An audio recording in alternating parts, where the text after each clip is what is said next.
Iminungkahi ng Department of Agriculture na itaas sa 25% ang taripa sa imported na bigas mula sa kasalukuyang 15%. Pero giit ng ilang grupo ng magsasaka, hindi ito sapat at pabor pa rin umano sa mga negosyante. Narito ang balita ni Sheena Torno.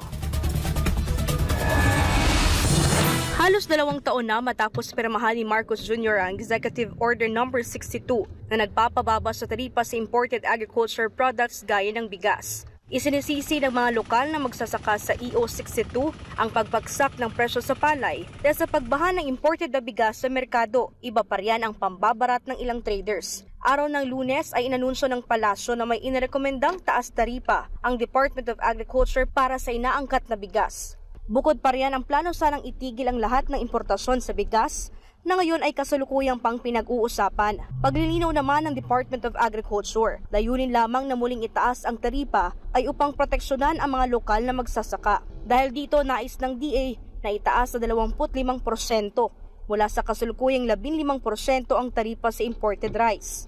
Yung rekomendasyon dati pa ng Kongreso na itaas, ibalik muli yung taripa ng imported na bigas to 35% ay sinasang-ayunan ng department para hindi masyak ang market.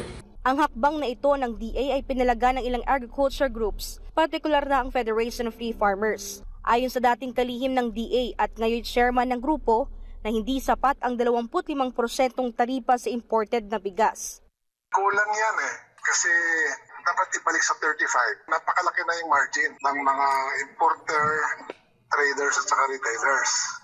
Dito po sa kasalukuyan, 15. Kahit na itaas natin ng 25, malaki pa rin ang kanilang ganansya.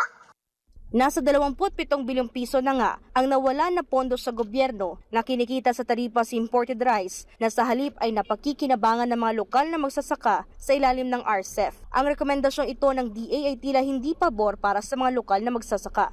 Pabor pa rin sa negosyante, ang laki pa rin ang kanilang tutubuhin dyan. Tugon naman dyan ng Department of Agriculture.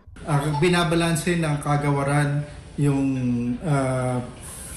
tawag dito kapakanan ng mga magsasaka and of course ng ating general public para hindi magkaroon ng shock sa merkado kapag bibiglayin yung 35%. But eventually, it will go to that level. Nanawagan naman ang Samahang Industriya ng Agrikultura o SINAG kay Marcos Jr. na hilingin sa Kongreso na agad magpasa ng batas ukol dito. Paliwanag ng SINAG, hindi maaring maglabas ng bagong executive order ukol sa taripa habang nakasesyon ang Kongreso. Git ng grupo na ang paghihintay hanggang Oktubre ay hindi katanggap-tanggap. Ang anumang pagkaantalay maaring magdulot pa ng mas mababang presyo ng palay na lalo pang magpapalala sa krisis sa mga magsasaka. Batay naman sa monitoring ng grupo, may mga probinsya na ngayon kung saan ang presyo ng palay ay nasa 5 piso, 8 piso at 10 piso kada kilo. Para sa Diyos at sa Pilipinas kung mahal, ito si Sheena Torno, SM9 News.